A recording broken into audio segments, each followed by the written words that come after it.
Today we're putting a floor in this classic wooden box trailer.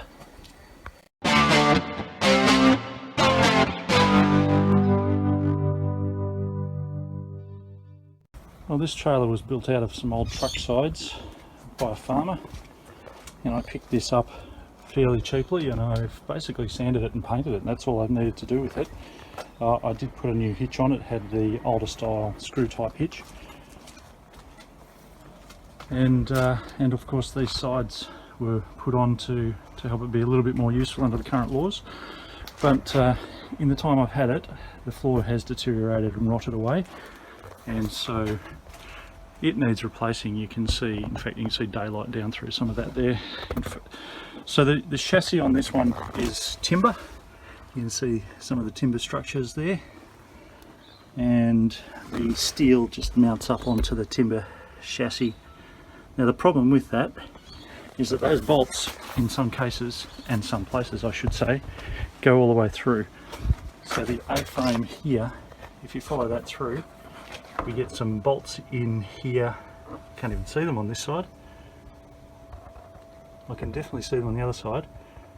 Straight down, not sure whether you can see that. Straight down in the middle there's a bolt. Let's go the other side.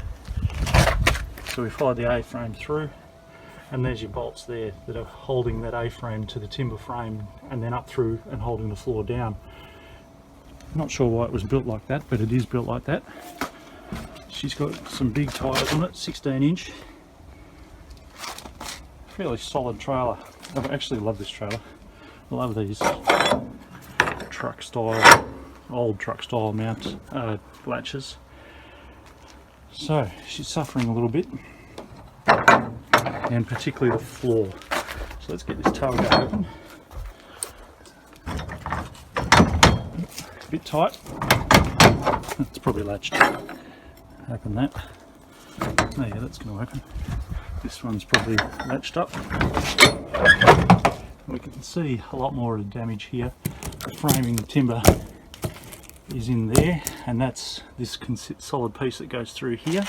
It's got a capping board on the outside, which is great actually, because I can refit these floorboards. The sides are Merbu, or Jarrah, sorry, I apologise. The sides are Jarrah. The floor looks like it's just tongue and groove flooring, so that would be Tasmanian oak or Victorian ash. The sides are really heavy, and when I sanded them back they were dark red. There's a fair bit of metal in it. These straps are all pretty heavy. I had contemplated replacing those with much lighter stuff, but if it's not broke, don't fix it. I have sealed this up before, I have painted it. This is my paint job, trying to preserve it. It did have a load sitting in it, exposed for a long time. In fact, not so much exposed, but not so much exposed, but just the tarpaulin that was on top of it deteriorated and let a whole lot of water through, and the bottom layer was a lot of old tiles and dust and muck and dirt. So it sat like that for a long time, and that probably tipped this floor over the edge in terms of damage. But the beams going through there are all pretty solid. There's one of the bolts that we have to get through. I'm going to have to probably cut a lot of them off and replace them. So I'm not going to start the job just yet. I'm going to prepare some timber. Alright, well here's our timber stock. This is reclaimed flooring from a friend's renovation, and these are good long pieces that I'm just preparing into the length that I need. The ones that I've cut to length already to fit in the floor, I believe I need 12 of them.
Okay, well there's our stock. There's some beautifully courtesan boards in there. Look at those two at the bottom. Sensational. There's another one, where is it? There. Although wide grain pattern, but these ones are amazing. Alright, that's our stock. 12 pieces. Well, initially I'm going to have a go at unscrewing some of these bolts from underneath. But I think the reality is I'm probably going to have to cut these off. And that'll be the quickest, most likely. Well, first three I tried, the heads just rotated, so they're locked up. So I'm just going to cut those out now.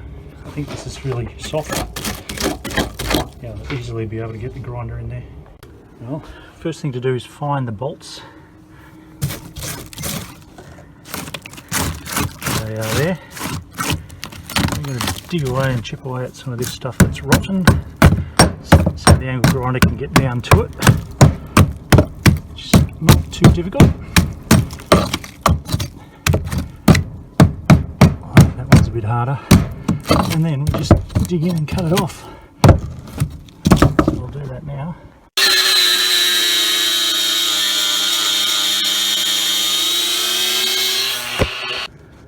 Right, she's loose, hot.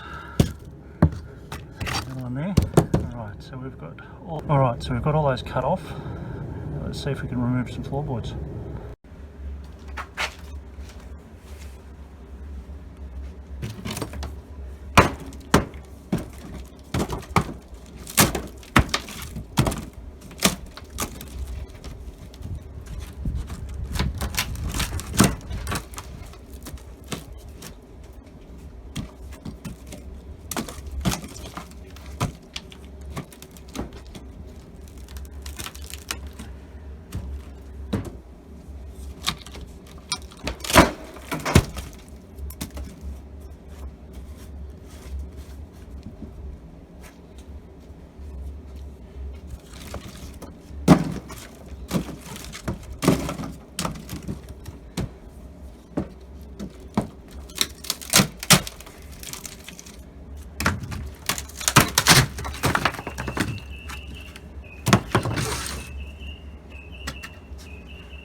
Right, well let's look at the structure of this.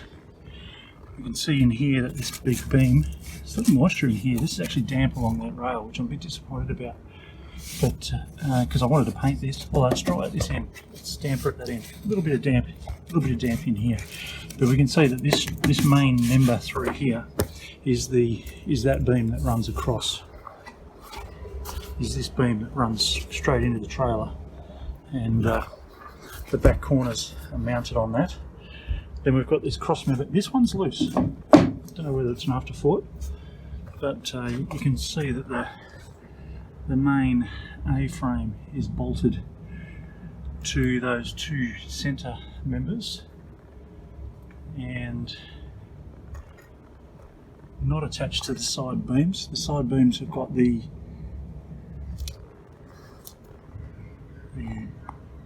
spring hangers mounted to those. It's a fairly hefty axle underneath there. So pretty solid construction. Those boards come all the way down, and that effectively is a gap, I guess, once the lid's on. So that's the construction of our wooden framed trailer. Pretty solid stuff actually.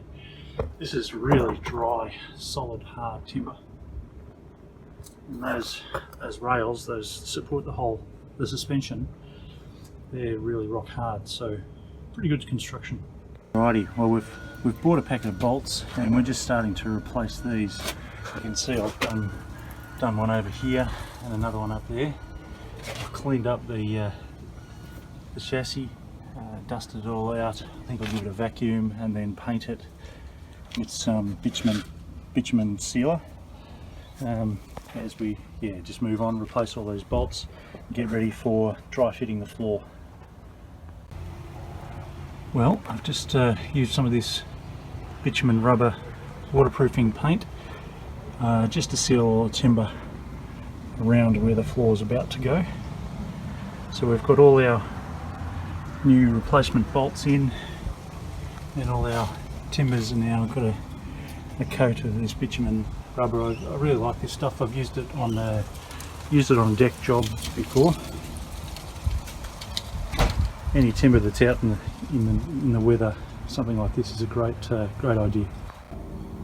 Just scoring a line on the outside board here to fit it to the side wall.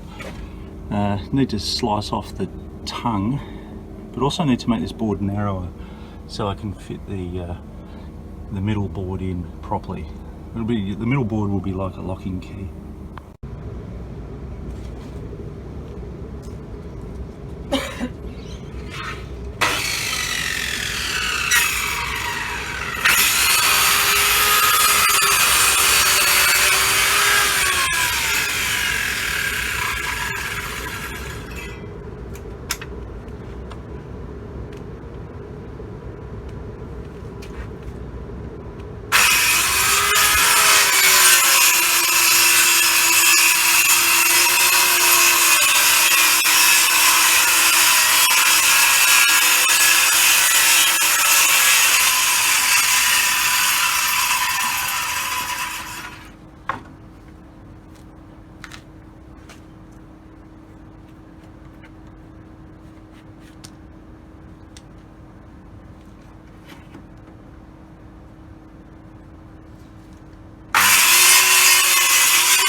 that seems a pretty good fit. A little bit of progress is being made fitting the floor. It's not fastened down yet, but it's just fitting them. I've just been coating these with a sealant. This is the underside, and I'm coating the edges as well with this weather seal. It's like a rubber. It says UV resistant waterproofing membrane. So because this is going to be underneath the trailer, I just thought we'd get some waterproof membrane in there. Also the edges here where the tongue and groove is, seal those up so no rot will get in. Well, as it turns out, the last board that I've got here to go in is going in very nicely, just sliding it in the end, hitting it with a hammer, block of wood. Perfect. Well, there she is. The last thing to do is to screw it down with some decking screws. But that floor's fitted.